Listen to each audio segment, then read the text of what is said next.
My name is Eliza Wilson, and I serve as Special Assistant to the President here at Boston Architectural College. I'm delighted that you are all able to join us here today for this experiment as we move from crisis mode to conversation mode, and we embark to write the difficult. We have a whole lot of the unknown ahead of us yet to discover. What we do know for certain is that the conversations like the ones we are having here today are exactly what we must be doing to arrive in the place we need to be in our post-pandemic lives. And in particular, what this means for our students, our future leader, builders, and thinkers.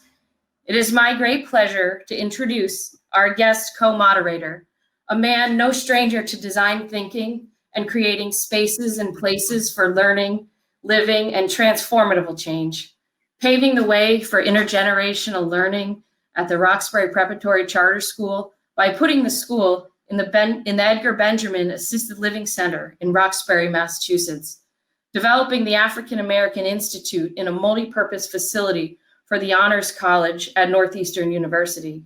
He was the architect of reputational enhancement of Boston's only public research university. He quite literally took a campus built on a dump, falling into Boston Harbor, and reimagined academics, redesigned facilities to reflect the excellent work of the faculty, staff, and students doing game-changing research. And yes, creating spaces, including residence halls. Please welcome Dr. Keith Motley as our guest co-moderator, who will guide us to new levels through this conversation as we become experts together in a post-pandemic culture. Dr. Motley, we are so thrilled that you are here today.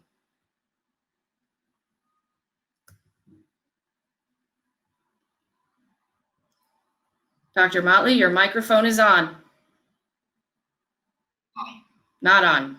Dr. Motley, your microphone should be on now. I will turn it over to Dr. Motley. Well, let me start again by saying thank you for turning on my mic. I've never run away from my microphone, so you know Eliza, I'm so grateful to you for allowing me the opportunity to be here today. But I listened to your introduction, and I know that while you give me all of this credit for having the eyes to see in or put into effect design that sort of spoke to the needs of those who it was put together to and designed to serve at the time, it's through those eyes that I was able to get an understanding and do that work. And so it was all of us who came together to do that. I'm so honored to be here today, though it was great to sit here and listen to your president, who set an incredible tone for this conversation today. I'm grateful that you have titled this session Crisis to Conversation. As we move through today, it's an opportunity for us to put into place some actions that I know will benefit not only this great college, but also society as a whole.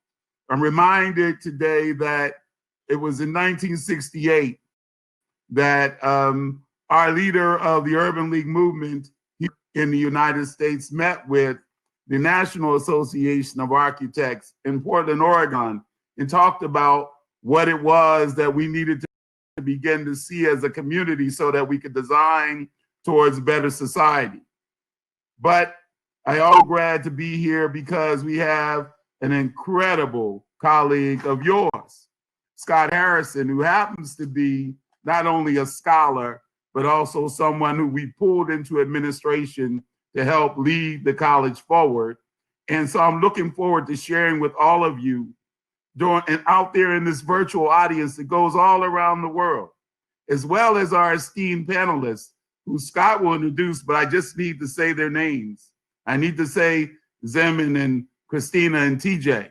Thank you for being on this panel. We are in a perfect virtual space for our journey today, navigating the pathway from crisis to conversation to designing towards new realities.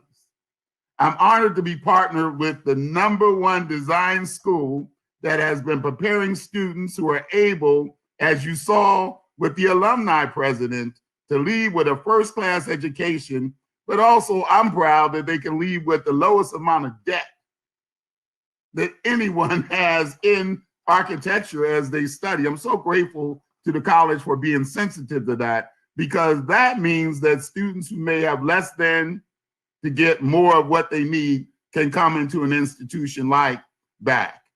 The major theme is that this is a place where we can create opportunity for people to learn how to take humanity and put it into spaces and places they design.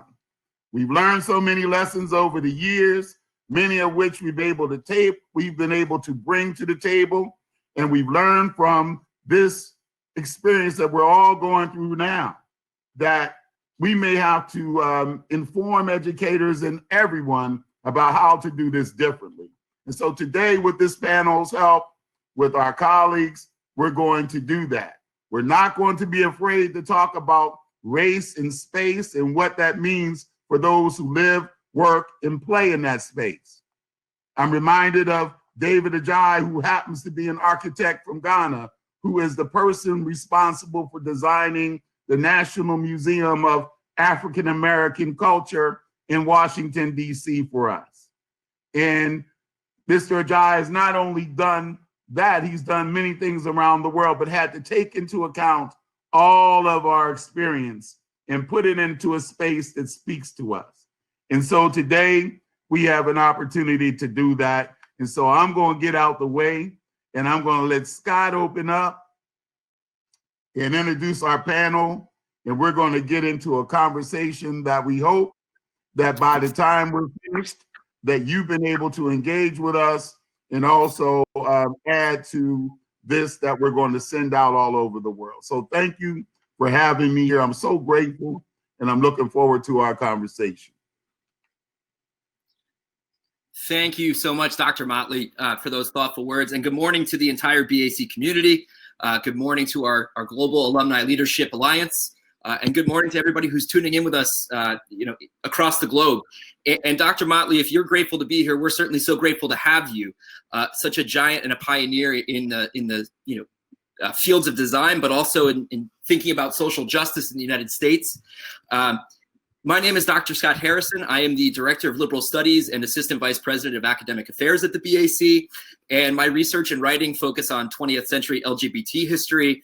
And I teach courses on race, gender, and historical memory at the Boston Architectural College. And I'm currently at work on a book about counterculture in the Cold War Soviet bloc. And as Dr. Motley already pointed out, today we're going to be talking about the way in which society is designed. And Dr. Motley has already used a term that I want to invoke numerous times during this session today, which is, he formulated a question: who is our society designed to serve? And I think we can get at answering that question by both pinning down a sort of definition for structural racism, thinking about the ways in which structural racism operates in all of our lives. It touches all of us. And also thinking about meaningful ways that we can help connect the concepts of and topics of race and space for our students and with our students, and not just BAC students across the globe. So without further ado, you know who Dr. Motley and I are. I'd like to just briefly introduce our panelists who are joining us. First, I'll mention Christina Liu. Christina Liu is a senior academic advisor and liberal studies faculty here at the Boston Architectural College. She holds a BFA in writing and publishing and an MFA in creative writing from Emerson College. She has been publishing and reading locally in recent years, and much of her poetry focuses on the Chinese American diaspora, writing through and processing trauma, and the liminal nature of language. And she is honored and thrilled to be part of the panel today. Next, we have Zemin Marugi.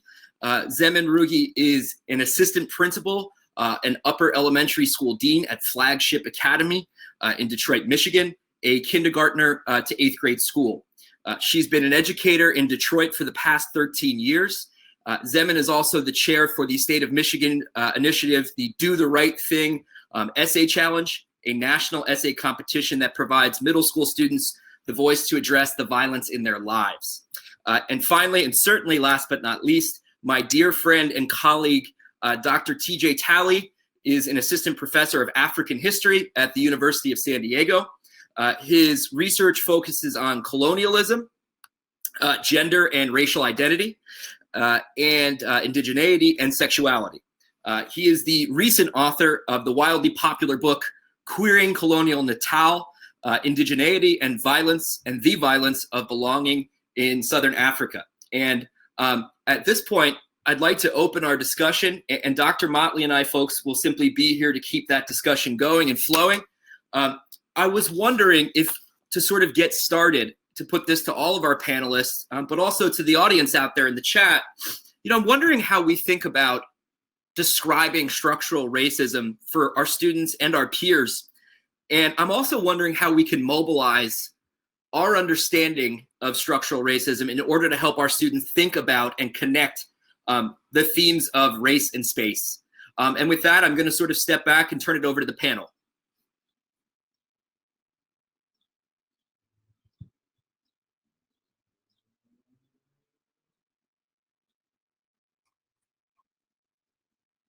Ooh, this is exciting. Hi, everyone. I'm TJ Talley. Thank you so much for having me, and thanks for doing this, Scott. I think initially to answer that question, right, one of the things that's hardest is racism is huge, right? It's one of those things that it's hard for us to grapple with in our day-to-day, and it takes a significant amount of work to have our students begin to grapple with it. And I find that sometimes being able to allow that messiness, to be able to break it down into chunks really helps, right? So recognizing that we're trying to actually get fish to recognize that they're swimming in water, right, is one of the best analogies to have people understand that. So, and to that end, right, to a fish, necessarily water isn't even a thing. They just move through it, and this is the way they live in the world. And so I do that through a variety of things. One way that I think I can particularly relate with Christina is that we do it through texts, right, and through popular texts, through novels, through movies, through ways to sort of point out what are the sort of contours of our society. And I teach a class called Africa in the Western Imagination. And I really have my students think about what are the ways in which we constitute ourselves. We understand ourselves using Africa, right? So we do everything from listening to Toto's music video, Africa, which is wild, to watching a variety of films, to think about how do we still center ourselves. And so I think part of the way that, just to keep it a little bit open, one way that we can do the work, the structural work about thinking about this, is to invite ourselves to sort of slowly immerse into that process, almost in the way that we sort of begin to recognize the room around us, right? And to give all of ourselves the patience and the ability to recognize that it is a multi-step process, right? We can't just do it all at once. And I think that sometimes we want to just tackle all of it, and recognizing that we have to both familiarize our students and ourselves with recognizing these processes around us. So.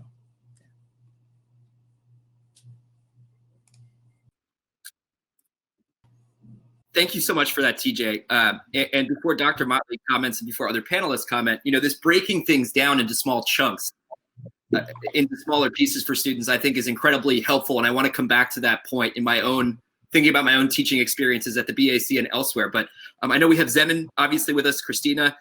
How would you like to sort of begin to comment either on what TJ said or how you're thinking about structural racism from where you sit?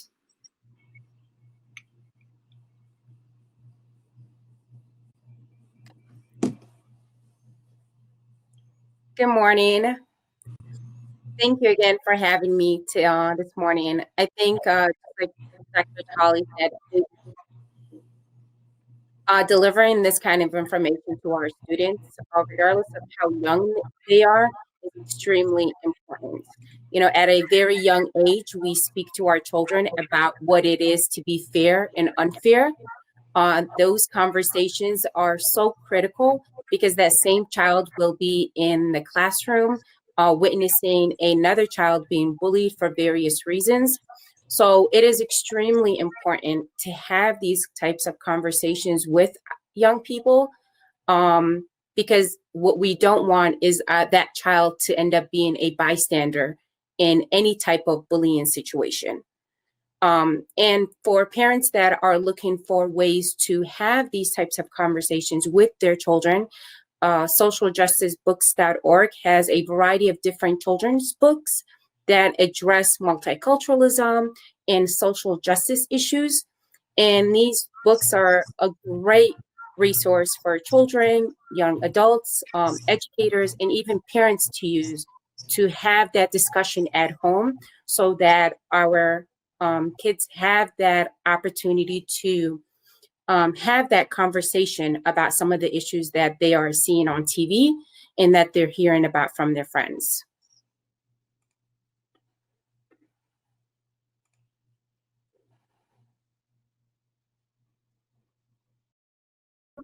Christina will be joining us by audio only. So, Christina?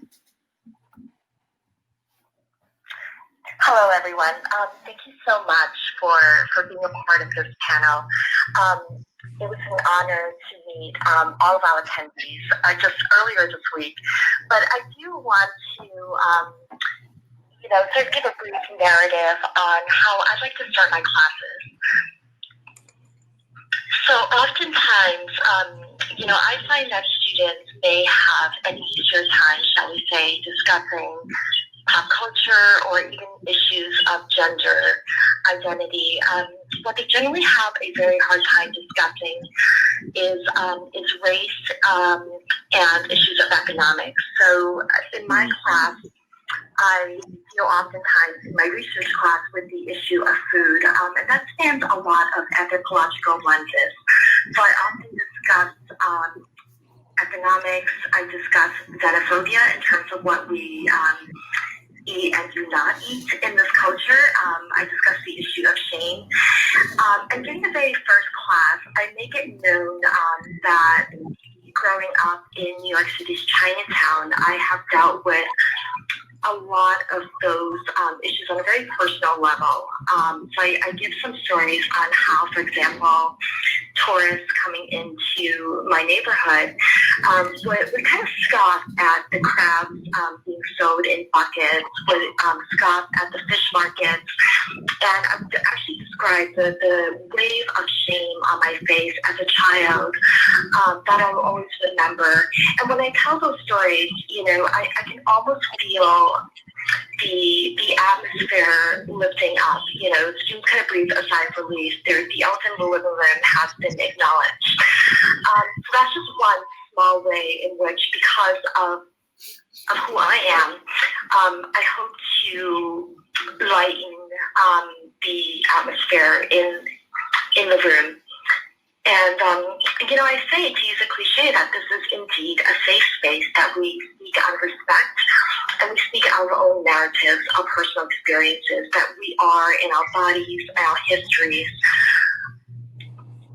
The autobiography of the United States, we make up these stories. So I'm very, very honored to have that kind of opportunity, both at the BAC and anywhere else that I've taught.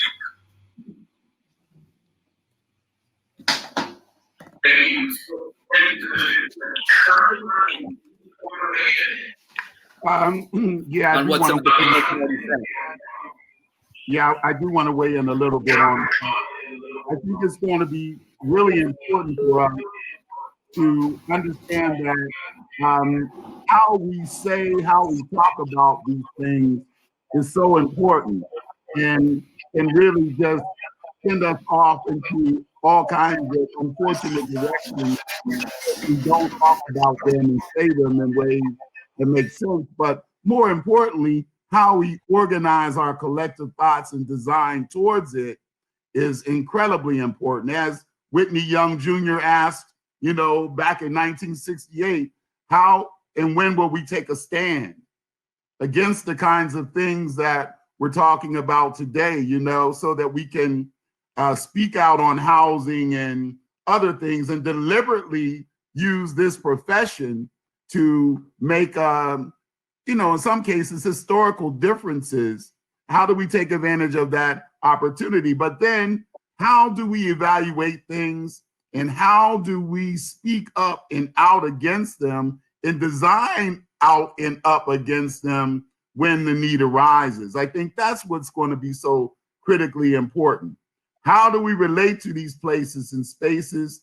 And how do we remain nimble and agile enough to take turns and get to forks in the roads and understand that it doesn't have to be either or, it can be both and sometimes to get to the goals that we have. So it's about seizing this opportunity now and leveraging the advantages we have now that we can use to create a learning experience that's both different and better, which will lead to design experiences that are both different and better. You know, I couldn't agree more. And this is something we hear so much in the BAC classroom, Dr. Motley, that students are starting to see a world that can be different and better. It's not an either or situation, as you so rightly said, but a both and. Now, I want to connect something TJ said to something Christina said, which is interesting. TJ already used a spatial metaphor. He wants to allow his students to enter the room, the conversation. And Christina is talking about the autobiography of the United States. And what do we say? And this is to all of the panelists, and I think I have an answer too, but I'd like to sit back on this. What do we say to students who say, I'm not part of the problem. I'm not part of the long autobiography of the United States, the founding of a colonial slave state and the ramifications that came after that. And what do we say to students who say, I don't need to be in this room having this conversation. I didn't build the room. This really doesn't involve me.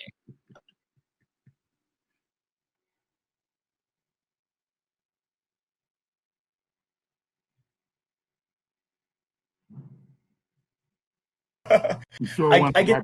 Okay, there you go. Yeah, I get that a lot, right? Like, as someone who teaches African history, teaches like histories of slavery and colonialism, I will get very well-intentioned, largely white, but not always, like students who will just sort of look at me politely and blankly, right, and be like, but why, right? And I say that, right, like even if they didn't build the room, they're in it now, right? Like, and so one of the things that's very helpful is to point out and say directly, right, even if you didn't actually create this room, we're all in it and we're all in this space. We're not in it equally, but there are long histories here. And in a lot of my classes, I really benefit from thinking through and with, and Scott will laugh at this, thinking through and with the philosopher and phenomenologist Sarah Ahmed, who is our mutual advisor, made us read her very much in graduate school. And one of the things that Sarah Ahmed does is that she tells us the ways in which histories have, not only are they're not things we just learn, they're pre-existing conditions and events that have shaped the things behind us and before us, right? Lives are created through these sort of historical events and narratives. And so history is not just things that happened before, but they're the actions that create the very space that we move through. And so one of the ways that I think about this with my students, and I have gotten this question, I get it at least once a semester, right? And I say, have to really think critically about our bodies even being in this room. Nothing is neutral. My students roll their eyes up by about week 3, where they're like, oh my God, nothing is neutral, Professor Talley. You're right, it's not. So the very space of existing is also not without historical value, without violence, without pre-existing conditions. And certain bodies have been made to feel more comfortable, have been made to feel more normal, have been made to feel more accepted, right? And so I use this particular line from Sarah Ahmed's queer phenomenology, which says, colonialism makes the world white, which is a world with certain kinds of bodies. And I think that that's an important thing for us to think about, because what my students tend to get is I say, look, I'm not saying that you're a bad person. I'm not saying that you have created the violence yourself, but I'm saying that violence has made things more accessible for you, right? You can move through the world and feel more ease at access. And then I often use my own body as a way of thinking about that, right? I am queer, I am Black, but I'm also a cisgender man, right? And so there's certain ways in which I get to move through the world without feeling a particular kind of fear or discomfort. And so that type of violence has already made things accessible for me. And that usually helps sometimes. And if not, we just slowly work through it over the next 15 weeks.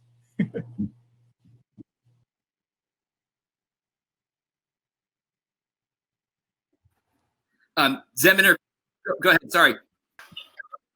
That's all right. We have Christina. Oh, thank you so much for allowing me to be on audio. I actually want to read a very, very short poem by Ezra Pound called "In a Station of the Metro." And it's very well known. It's also infamous for its imagism, as well as being one of the first American haikus. And it goes simply like this. The apparition of these faces in the crowd, petals on a wet, black bough. I actually took a course on poetry and race taught by Martha Collins at UMass, and it actually blew my mind because it really looked at the framing of the short piece as white being the default and black being the background. And oftentimes I have a lens for how I want to discuss, how race and imagism with students, and once you see it, you can't unsee it. So all of this time, I've been thinking about this poem in terms of its lovely imagery, in terms of its spirituality, its form, etc. And now when I read this, I can't unsee the image of race, of default, of what is normal. And that's just one small example in which we can teach our students how to look at this whole framing of what quote unquote normal is.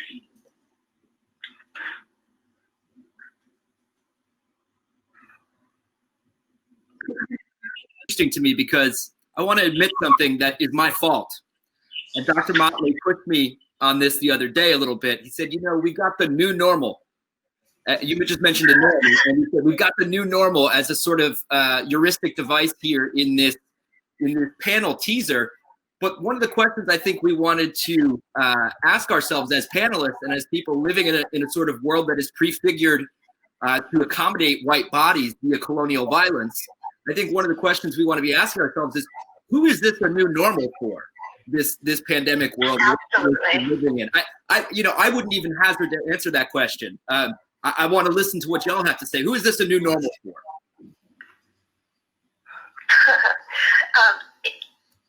If I may, I also would like to share an experience I had, which actually kind of shaped the ways I thought about my writing in terms of what is allowable. So quite a few years ago, I was framing or cloaking a lot of my personal struggles and experiences, in terms of living in this yellow skin, in terms of, being a first-generation American, going to this very elite graduate school for writing. And, I kind of cloaked a lot of these issues, even unbeknownst to me, with retellings of fairy tales, retellings of Greek mythology, etc. And then one day, a classmate turned to me and asked, you're Chinese. Why are you writing about Greek goddesses? You need to be writing about Chinese stories. And I was so flabbergasted. I really did not know how to respond, except to say that, years later, I still remember that particular moment. And, it fuels me. It actually allows me to realize that, these are my stories, and retelling them in the same way that Adrienne Rich, in Writing as Revision, says you must be free to play around with the idea that day might be night, night might be day. Nothing is ever too sacred to rename, for writing is revision. That's very powerful. It was extremely powerful to me, so I'll continue to write those stories as well as more direct narratives.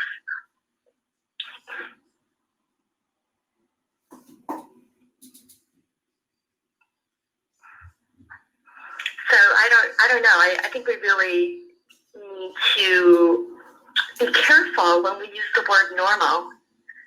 As basic as it sounds, sometimes words have a very sacred power. And I think when we throw about these terms, either in a classroom or we make them sacred on a piece of paper, a piece of papyrus out there in the, in the electronic space that we all own, we really need to be careful about how we use these words.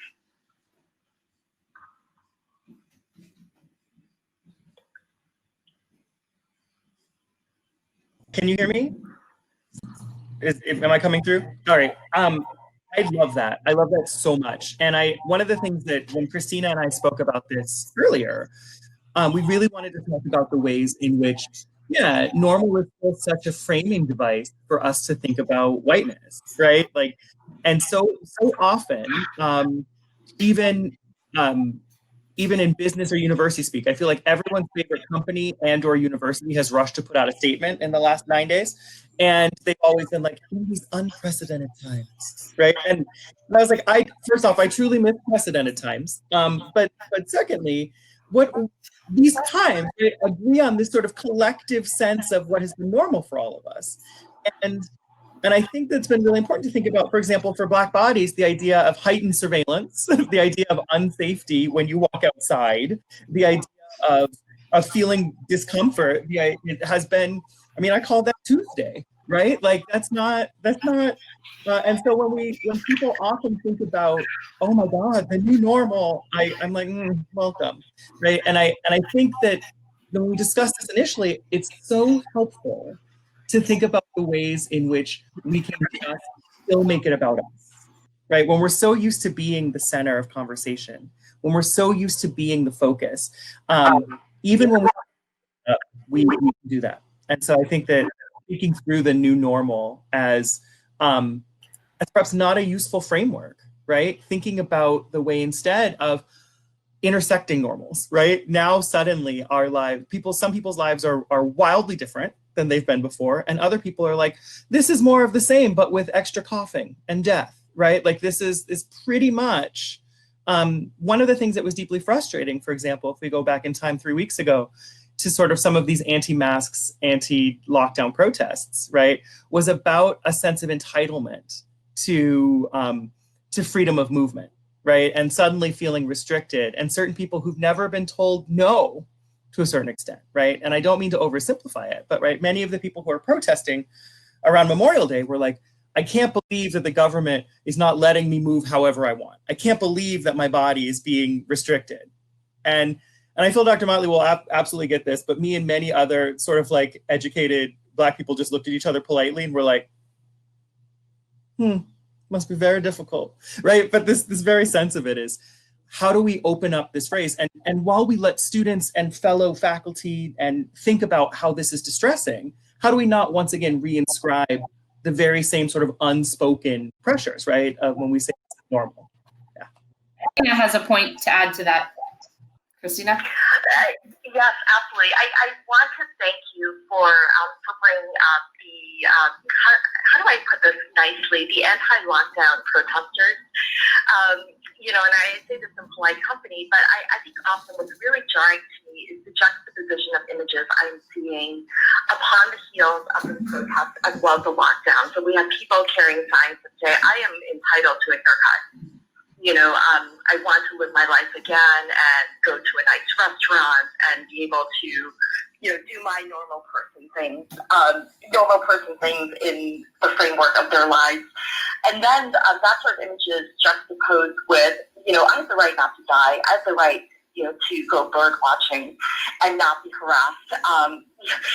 It's just astounding to me. And I think what's really kind of powerful is not only seeing the images juxtaposed upon each other, it seems like ad nauseum on social media, but also having words underneath these captions, essentially giving us a narrative of what is wrong.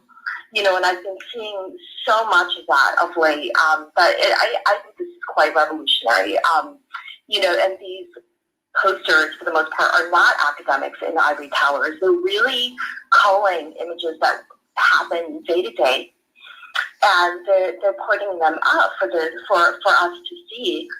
And I think it's just amazing what's happening.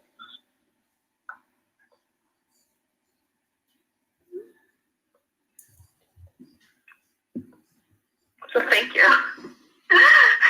Of course. Dr. Motley and Zeman, do we want to, at any point, please, the floor is yours.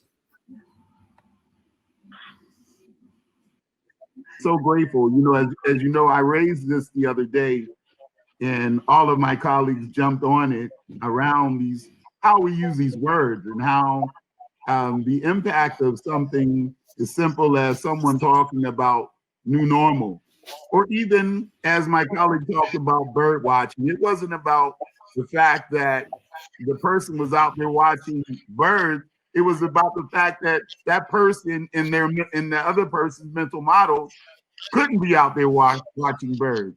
You know, I've sat in meetings as a faculty member, as a young faculty member, with a college president who was sitting with all of his Black faculty in a meeting and was looking for someone, lamenting because he couldn't find anyone who was fluent in Russian to go with him to Russia, and didn't think that anyone in that room would be able to do that.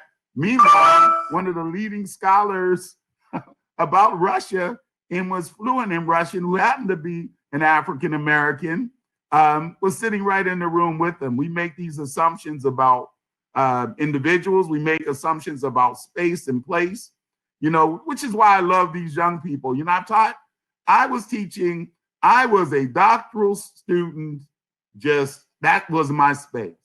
And the undergraduates asked me to come back and teach them 2 years ago or 3 years ago, because I had spent 17 years just teaching all my doctoral students and learning with them.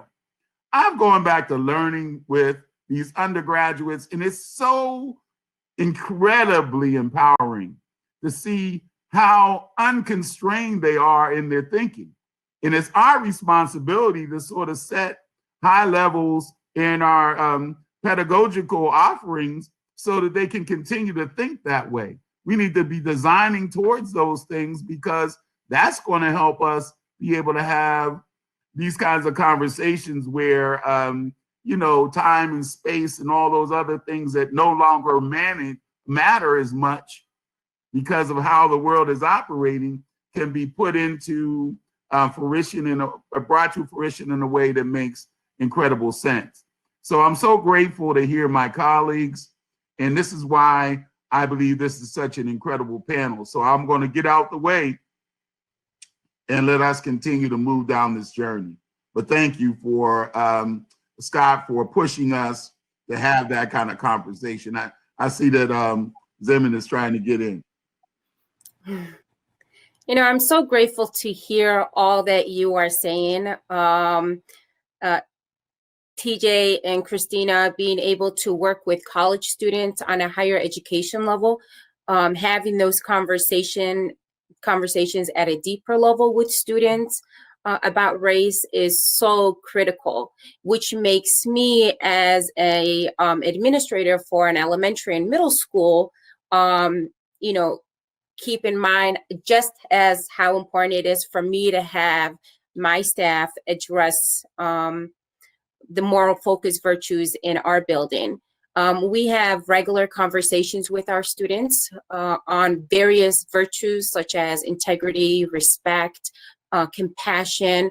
These are the type of conversations that are so important with students as early as kindergarten, because those kindergarten students will become the middle school students that will, you know, transition into a high school students, and then TJ and Christina will work with in the future.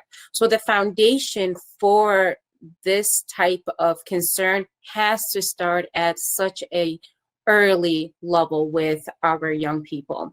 I work with an organization called the National Campaign to Stop Violence. And what we do is provide middle school students the opportunity to write about violence in their lives. And that essay challenge gives students that outlet to just address the violence in their communities and have that voice to talk about with their peers and have that open conversation with their teachers. And year after year, I always receive feedback from educators sharing on how important the conversation was with their students and how they learned so much more about their students just by having that conversation. I think one of the ways we can better improve these conversations in our classrooms will be impacted with how we prepare our own teachers. with our teacher development programs across the country at these universities. So that way our teachers have the tools and skill set to have the conversation with our young people about such important topics. But sometimes I know that in the classroom, teachers are not necessarily as comfortable with having such a sensitive topic, which is why it's always easier to ignore it at times. But what we want to make sure we do is provide that opportunity for our students to have that conversation.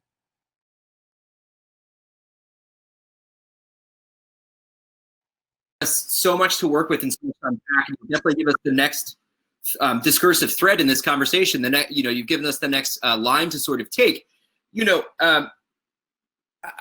How do we respond, all of us? How do we respond to not just students, but also our colleagues who might say, please don't politicize my learning space. This is not your job. Zemin, especially think about you, somebody who's working with children. How would you, and you don't have to answer this immediately. I'm just thinking through what you just said. I'm unpacking it. How would you respond to a parent who says, my child is too young to know about race? That conversation can come later, right? How do we deal with, I hate to use the word deal. How do we make space? How do we empathize with? How do we bring along our students, parents, and our colleagues who have never had this conversation before and who may reject it as too overtly politicized? May I just add to that before Zemin answers real quick? So I'm so grateful that you brought that up, Scott. My cousin called me last night on the phone, very disturbed that his 6-year-old was getting information that he thought was influencing that young person instead of asking him to actually spend time sitting and talking to his son about what's going on in the world today.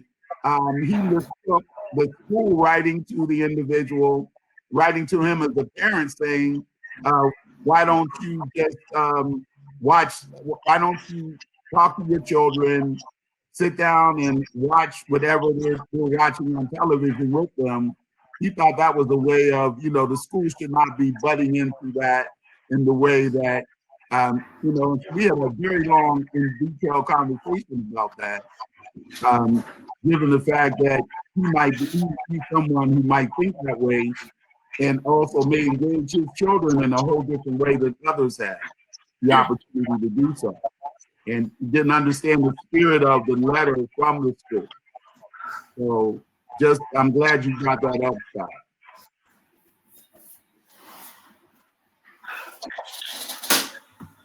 Hello, can you all hear me? Yes, Christina's on with us now. Thank you. Zemin, I thanked you for this during our initial meeting. I'd like to thank you again. I would like to say that, as young as we may think children are or unprepared to deal with these very real life issues, they're actually not. One of my earliest memories had to do with an after school teacher named Raymond, and I had a small crush on Raymond.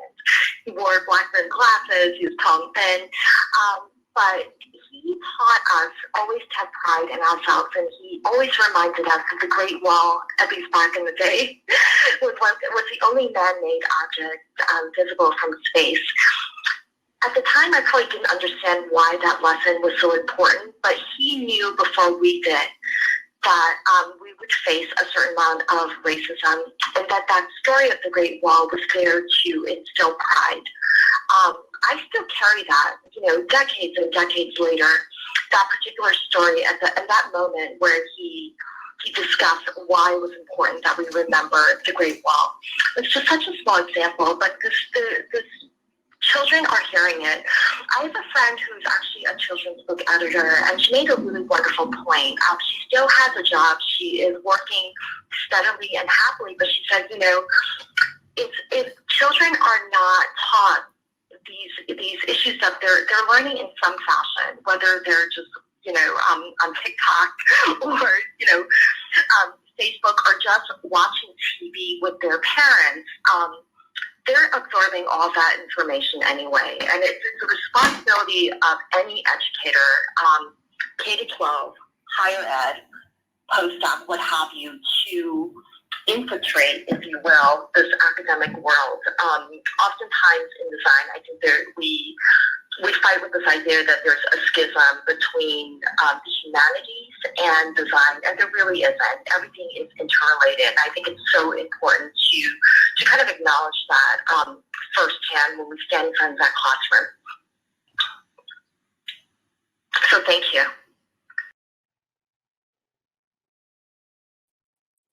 You're right, Christina. As educators, we vertically align and we partner when it comes to planning for our curriculum, when it comes to planning out for the year on what we're going to teach for math, science, social studies, and writing. We have that sense of collaboration. We learn from each other, and we have that discussion early on in the year, before the school year starts, throughout the year, through professional development, and then also towards the end to prepare for the next year. I think topics such as race need to be just as important in those regular faculty discussions throughout the year. So that way we are having conversations and learning from each other, whether this is a group of fourth grade teachers or a group of college professors. Having that conversation, having that platform where all of the faculty members just have discussion about how to open up this conversation with our students. What are some of the best strategies on engaging students in the conversation? So once we place the same level of importance on the topic as we do with the other subjects that we teach in the classroom, we'll start realizing that there is a connection, because of course, the more comfortable the student is with the classroom, with the teacher, with the engagement that is happening in the classroom, but then also the teacher gets to learn so much more about their own students. But I think that making it become more, I guess, normal for conversation to happen between the staff and that planning to be just as important as we place on all the other things that we teach our students.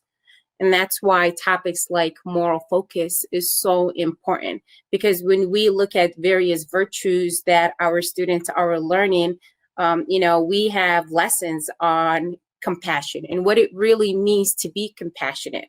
What does it really mean to show respect? We have these conversations with students as early as kindergarten. But then, of course, the conversation becomes deeper as they become older. But that is the foundation. But to make staff members and teachers across the country to be more comfortable with having these conversations and to be able to learn from each other, we'll start with that teamwork.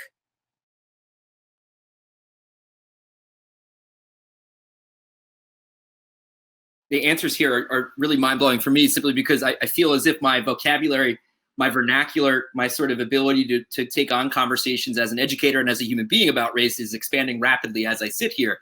And one of the things that's coming up is, Russell in the chat raises an important question. And maybe this is the point where we do start to interact more with the chat and process some of the questions coming through in the chat.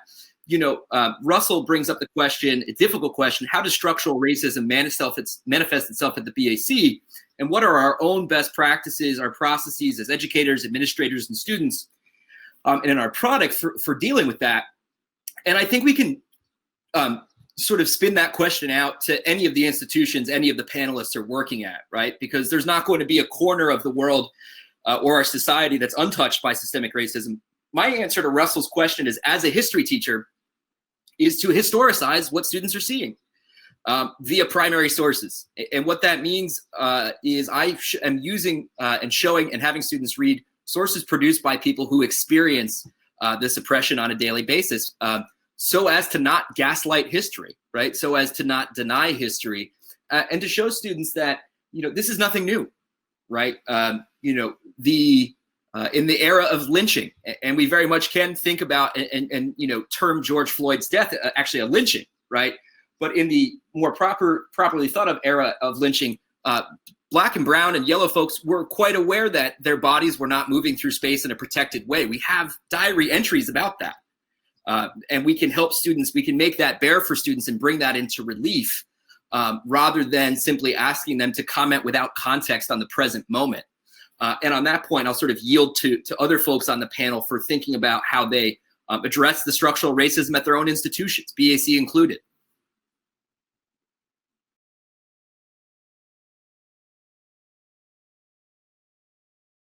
As you know, I'm in California, which has no racism. It ended that racism a very long time ago. Oh my God, right? No, so one of the things that's so frustrating, right, is that what's actually very helpful, and I'm so glad that Russell asked this question. I think this may have import, I think, for the Northeast as well, but I think there's a very particularly popular conception in both the West Coast, and particularly California, and I think in New England, that there's this sense of we're better than racism. We've moved on, right? And specifically where then the South is then tied as the place where racism exists, right? So then the South must be where the racism is. And so we don't have it, right? And so I call that out in my classes. I was like, hi, can we not have multicultural gaslighting today or ever, right? And so what I describe as multicultural gaslighting is this sense in which people are invested in imagining themselves as post-racist or beyond racism because they have defined racism by a very narrow set of parameters, right? And I think that every day California sort of spins this narrative about itself, especially San Diego, the land of passive aggressive chill, where we sort of don't really talk about things that are negative. We just want to feel real good about it. And I come with a certain amount of background from this, having then lived for 6 years in the Midwest, and then lived for 4 years in rural Virginia, teaching at a institution there. So when I come back, I call people out on this, right? And I think this does go back to sort of thinking about the lack of neutrality, right? I think we want to imagine schools as neutral spaces. And I'm really glad that Russell asked this, right? Because sometimes we think that just because we're going through something or we're there, it must be neutral, right? My students also hate this sentence because I just say, just because it's quotidian doesn't mean it's neutral, right? Just because it's every day, just because it's you drinking coffee, doesn't mean that it isn't without value or freight. One of the things that's most telling for my students is that I'm at the University of San Diego, which is one of 3 major universities in the city of San Diego.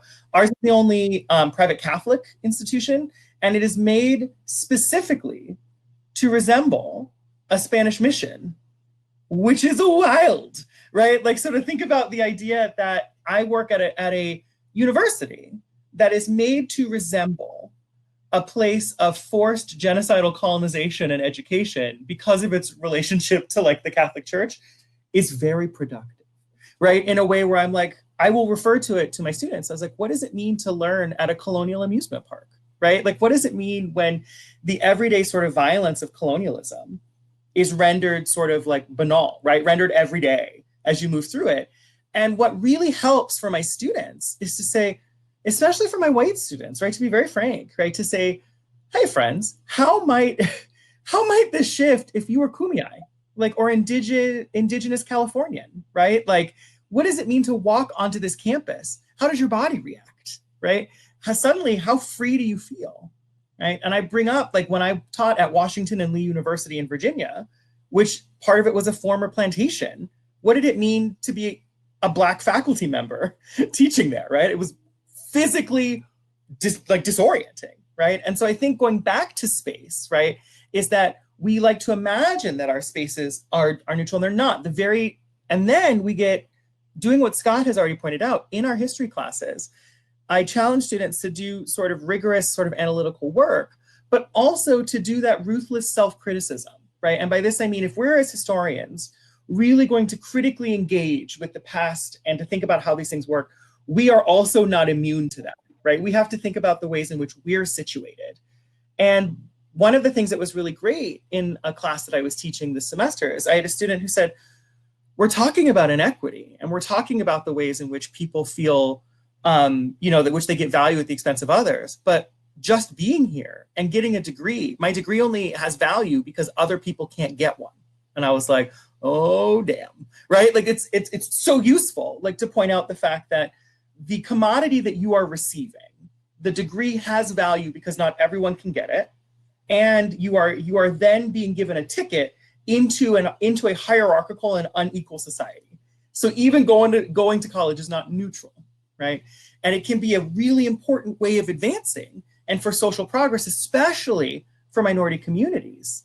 But it is absolutely important to recognize that this is still not a neutral action, right? Like, and to do so sometimes feeds into this very intense set of classism, right? Like the sense of like, oh, well, I made it out. Like I'm one of the good ones, right? Which is wild, right? In which you can be taught to be self-loathing in a sense, like you've acquired this commodity. So one of the things that's very useful for me is that I get to sort of be in this space and do the work. And the very last thing I'll say is that there's a very practical thing I do as an African historian at this Colonial Mission theme park, right? What I do is I begin and end all of my classes in isiZulu. So I'm fluent in and I work in Zulu, which is one of the 11 official languages of South Africa.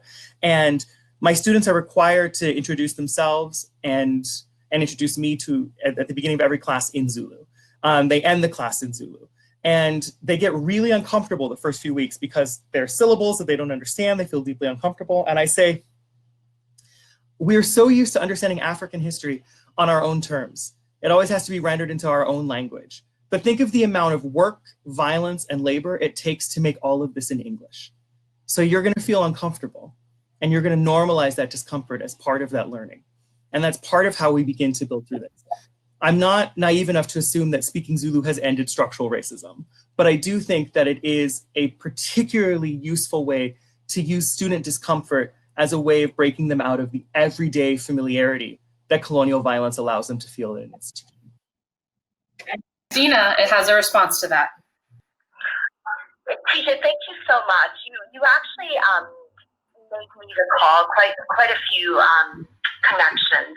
The first quote that you have, just because it's quoted, it doesn't mean it's not important. And that makes me think oftentimes of the term microaggressions and how, we kind of move along in these bodies which are marginalized, which are abused, which are just kind of subject to a host of scares and different comments throughout the day. And I think oftentimes we even normalize it within ourselves. So again, just because it's quotidian, it doesn't mean it isn't important.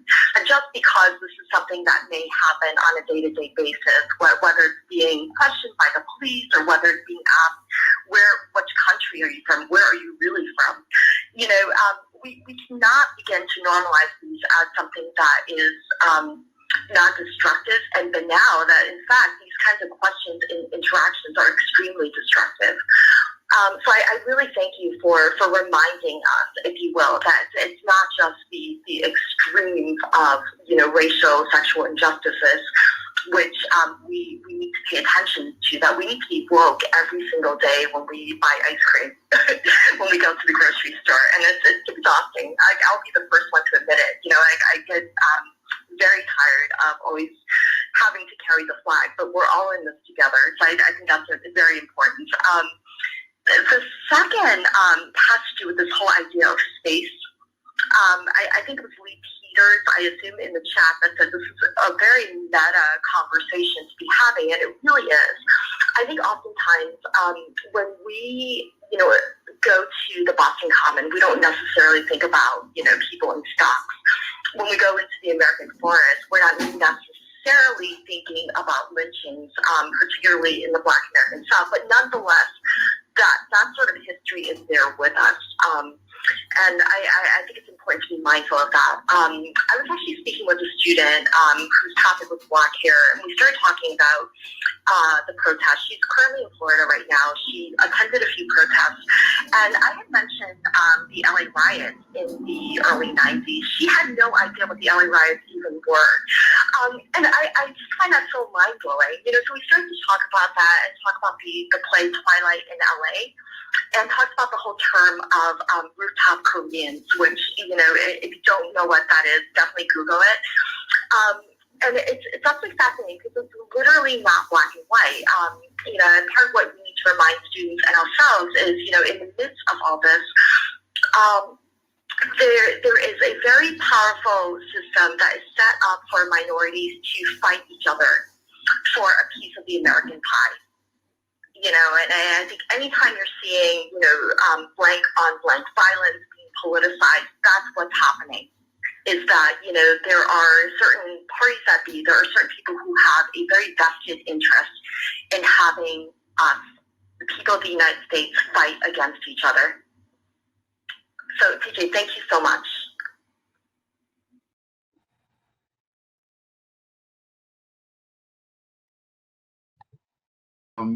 To chime in here. So just a few stories about how institutions, sitting as a chancellor and honored to be the first tall, bald-headed chancellor in the history of research universities in this city. And I say that in jest, but I'm really proud to be the first African-American to serve in that role. But I served in a space in a community where when I was in college, I couldn't even go and pick up my furniture out of storage that I had left in the college residence hall or dormitory at the time. It was put over in South Boston, and I couldn't even go pick it up without teammates going there with me.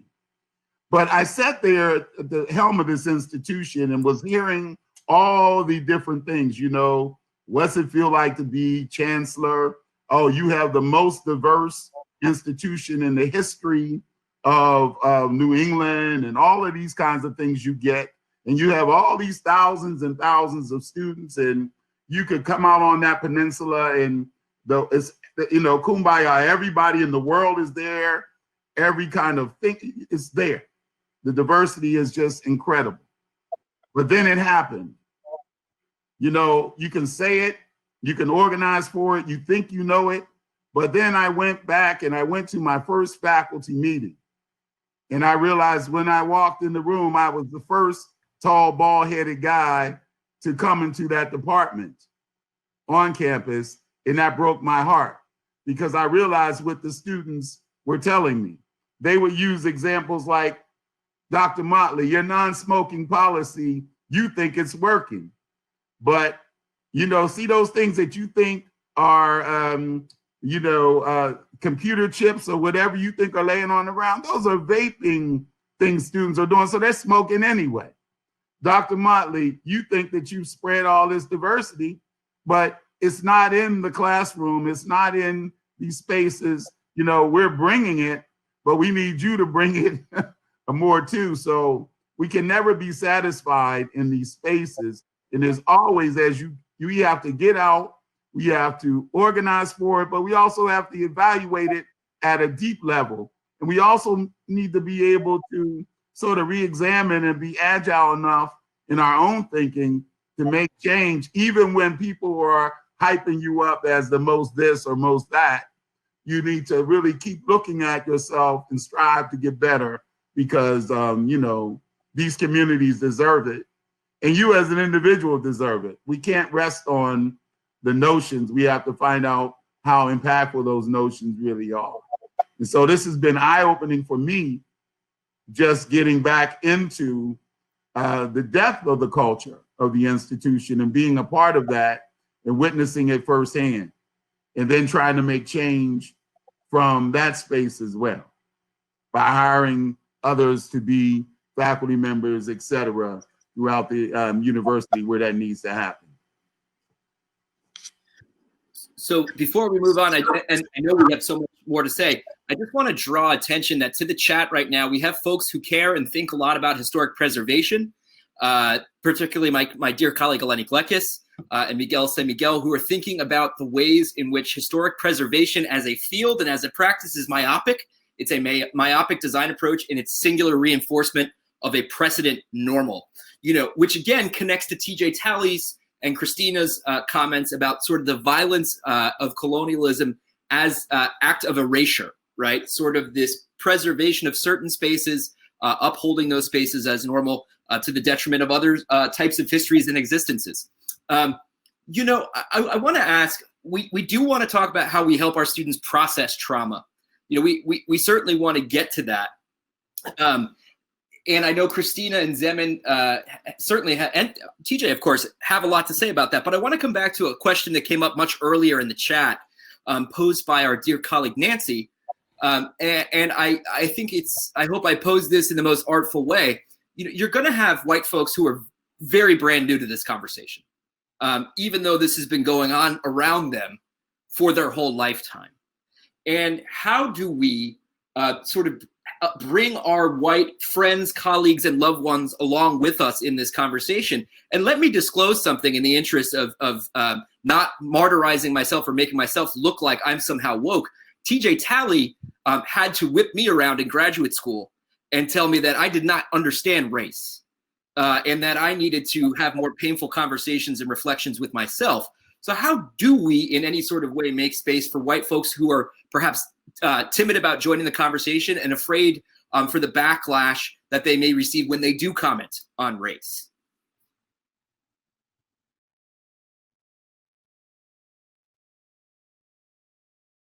Scott.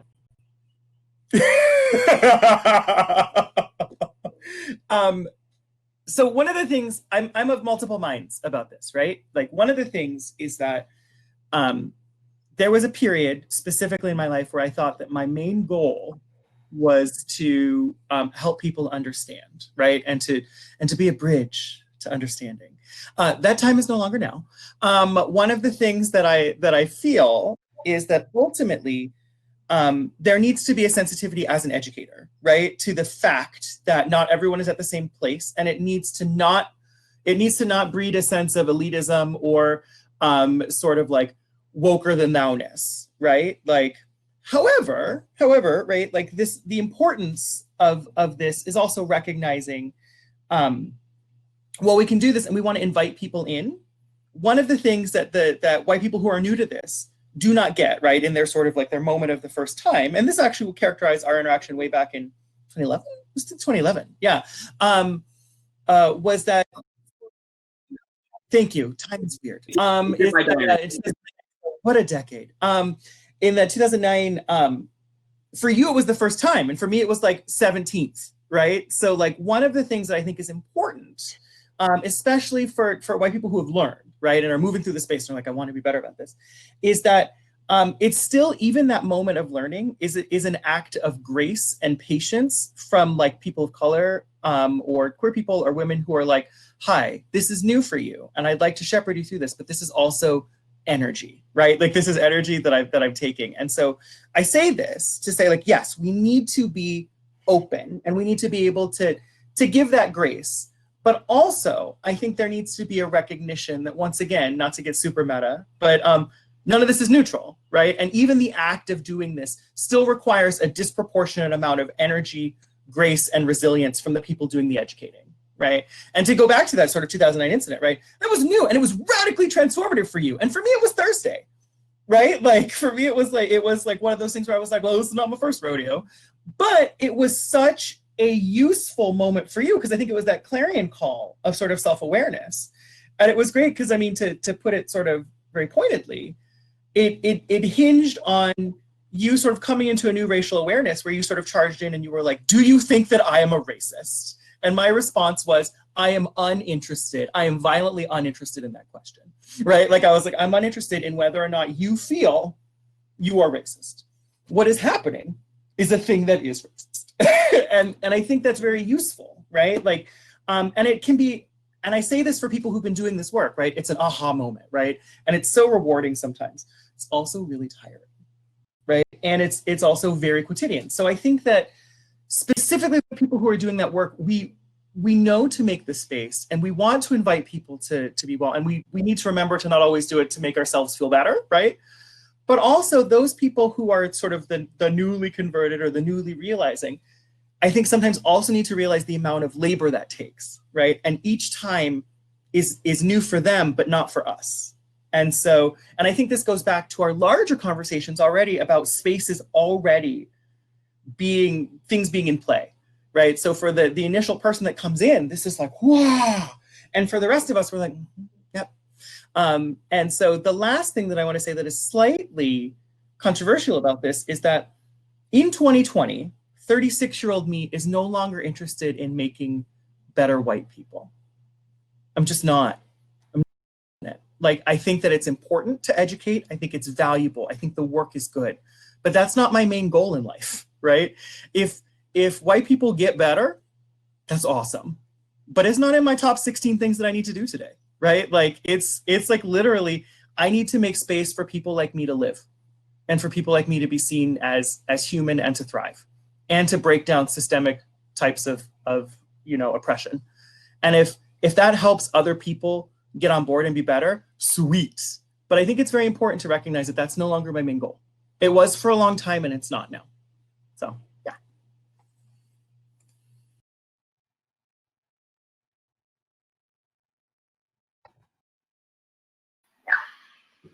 Okay, I'll wait. That's okay.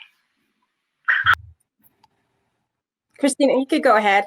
Okay, I'll make this very quick. I just want to talk about this whole issue of how do we navigate relationships. And TJ said something really interesting, which is kind of very different than how I was raised, in the sense that, and I'm paraphrasing poorly, so forgive me. It's not my job to make you comfortable. It's not my job to educate you. That is very revolutionary to me. Kind of growing up in a first generation Chinese American culture, where oftentimes my parents always said, you have to make nice. You cannot make waves. You need to make sure that everyone is happy with the work that you're doing, and that you're not making people uncomfortable. And that's both obviously an issue of feminism, but also an issue of culture, of being a racial minority. So those are the messages that I internalize. And, I don't fault my parents for it. I definitely understand, especially now where they are coming from with all the hardships that they endured. But, there was one moment in my young adulthood where my mother even said to me and my sister, she's like, I'm sorry that I raised you not to make waves. It's not working in the United States. The method by which I raised you to always keep silent, to be a good girl, or a good woman, is not working. That you need to speak up, because I see how much that hurts. And I saw it, actually within my parents' lives.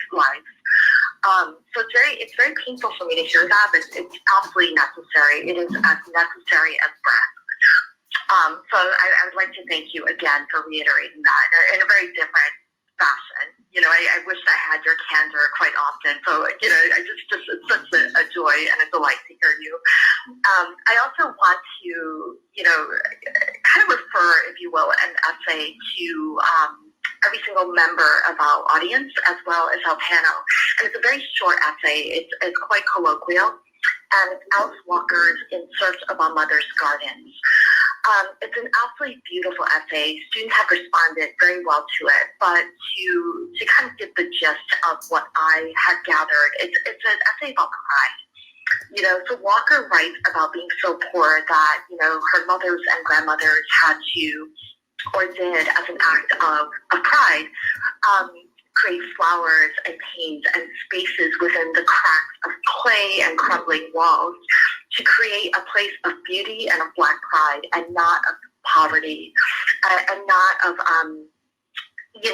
growing up in a place where someone should be ashamed. And I just think it's such a remarkable essay, because it takes the personal, the colloquial, and it turns it universal and macro. And students who may not initially respond very well to theory, especially in our first year writing classes, respond very, very well to Walker's essay. So thank you.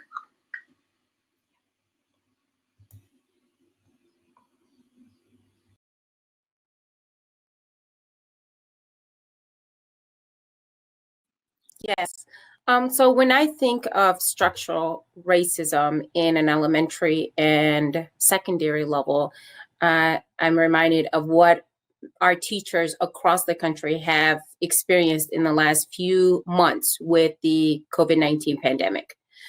So schools across the country were expected to figure it out. We're figuring out the curriculum, we're figuring it out when it came to training our teachers, and then also providing devices for our students that did not have a computer at home. So throughout this process, it has reminded everyone on how unfair it is for a lot of students when it comes to the level of resources that they actually have. So I have students that are a few grade levels above their peers that are, proficient readers and proficient math students that are at college level, really. And so these are the same students that did not necessarily have a device at home to work with, that did not have internet connection to work with. And this is not something that's unique to Detroit. This is something that a lot of students across the country have had to deal with. Now, just imagine having a fourth grade student, regardless of how proficient they were at the beginning of the year, but just imagine how much stronger and supported that child would have been academically had they had a computer to work with at home, had they had internet to work with at home, even as a family to be able to have that resource. So this is the kind of thing that I'm thinking about and that I always worry about when it comes to my students, when it comes to the community that I service, because these are resources that would make such a tremendous difference for our student population. So if anything good has come out of this remote learning experience, is bring light to how unfair it is for a lot of our students, and the fact that we really need to be a little more prepared and proactive in ensuring that every student is given the opportunity to truly be successful in this country.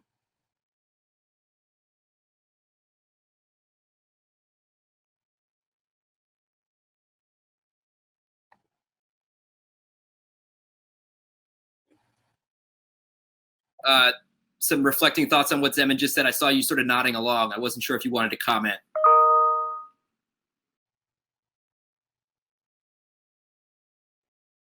Put it in a good space for us. I know that you've been getting a lot of questions on the chat. So given our time constraint, I just want to make sure, since she's already put the, she's already got us to a good spot along with the other comments. Are there other places you want to take us in this conversation? And I know that while you're looking at that, just going back to some of what I was thinking about earlier about institutions and how we organize in ways that can be helpful to our thinking. I know that one of the things people used to ask me all the time around structures that we had on campus was, why all the glass? Why is everything have glass, so much glass that, and my thing was because for the longest time, it felt like because we were on a peninsula, because we had fences up, that the community wasn't welcome. And I wanted every opportunity that someone was riding by in a car, that they could see science, or if a child was walking by or driving by on their bike who happened to look like me or didn't look like me, but came from those neighborhoods, had an opportunity to see it in action, be interested enough to make the next step, which is to come into an environment that we hoped was welcoming. And so we were using glass to speak to people, using it in one space that was at the very front of the institution, reminds folk of either their phone screen or their monitor or something. It's a giant monitor into the science that's happening and the research that's happening on campus. And then you go to the other buildings and it's glass and it's glass and it's glass.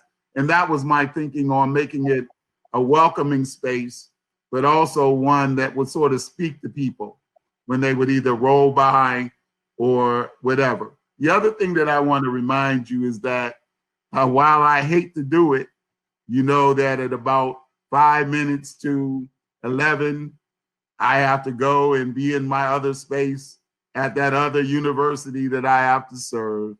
And so I wanted to let you know that I'll be getting off at that point. That's why we have co-moderators today. And you'll handle that from this point on. But if I don't get a chance, I just want to thank everybody. This has been, the power that comes from being able to share with each other and sort of get it off your chest. I was watching my man TJ, and I watched him. I know how therapeutic it is to be among folk and just be able to say and feel and do and get it out. And so I'm grateful to have had this conversation today. This conversation is going to get me through today, tomorrow, and maybe the next day. Then I'll need another one to sort of give me my booster, and then I'll be able to make it through those next days after that. But this is a powerful conversation, and I'm so grateful to BAC for including me in it and how healing it's been just being in a conversation with colleagues like this and those around the world that have been sending these questions in the chat and all of that we've been able to watch while we're listening, because that's how nosy I am. So anyway, thank you. And so I'll just continue to listen until I have to bid adieu. Dr. Motley, it's been really one of the great honors of my career and my life to get to meet you and to get to work with you today. And I know we're going to collaborate in the future, and I know that for sure. I think we needed co-moderators today because I don't know that one moderator is sturdy enough to handle all the flow of this because it's such an important conversation. We've got so many different directions to take this. So you are fantastic, and we all admire you a great deal, and the wisdom and the sort of depth of experience and love and learning that you brought here benefits all of us. Thank you. I think that our colleague Lee Peters had posed a really important question in the chat that we might close with, because as we all live in this digital world right now, we've got to continue to think about space and equity. And I wonder, what is the new equitable sort of workspace, right? We already had issues as it pertained to structural racism in physical spaces. Where do we see those coming up in digital spaces, and how do we think about an equitable digital workspace? And that might be our sort of wind down point today. And I don't necessarily have a great answer. I wonder if someone like Zeman does, who is thinking in terms of a public school educator, right? But of course, this question is open to anyone.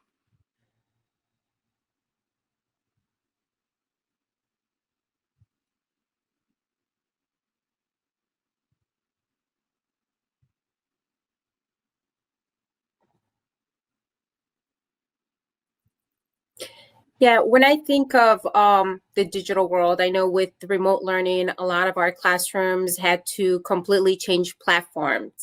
So regardless of how, bye Dr. Motley.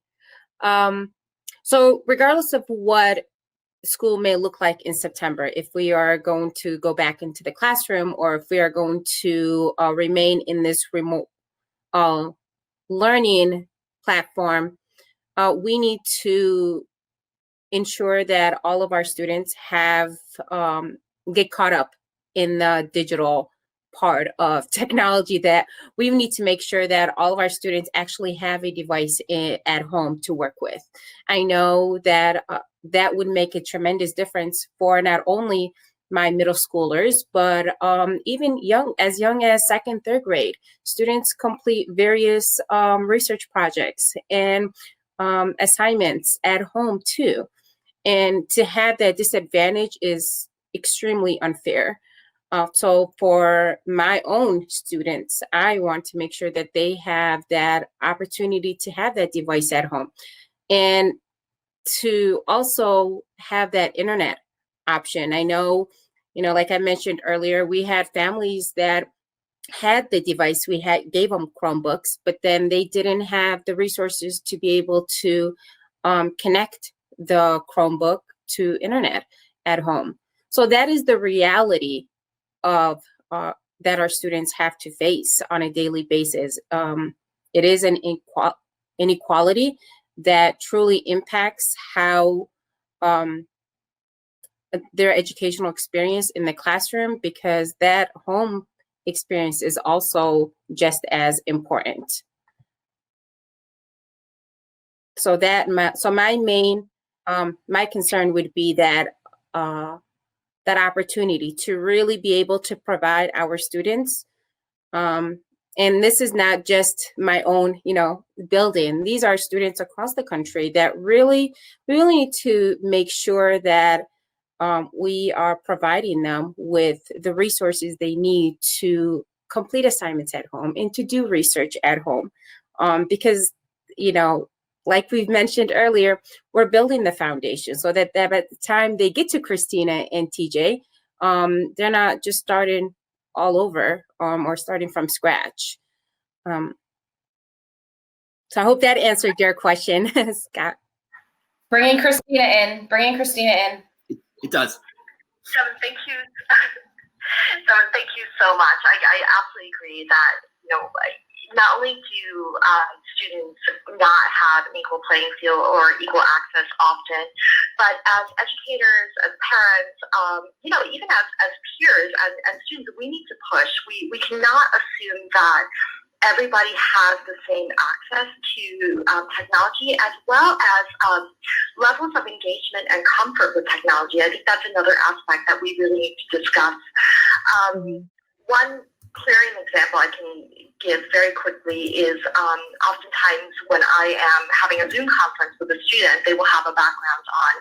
And I think that's really important to know, not just for issues of privacy, but for issues of, economic disparity, the fact that, someone might be taking care of a child in the next room. There may be a sick parent. We don't know. So we can't assume that we're all in this very kind of quiet third space, if you will. It just is not true to real life.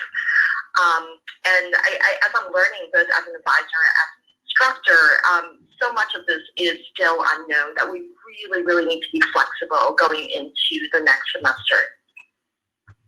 Thank you.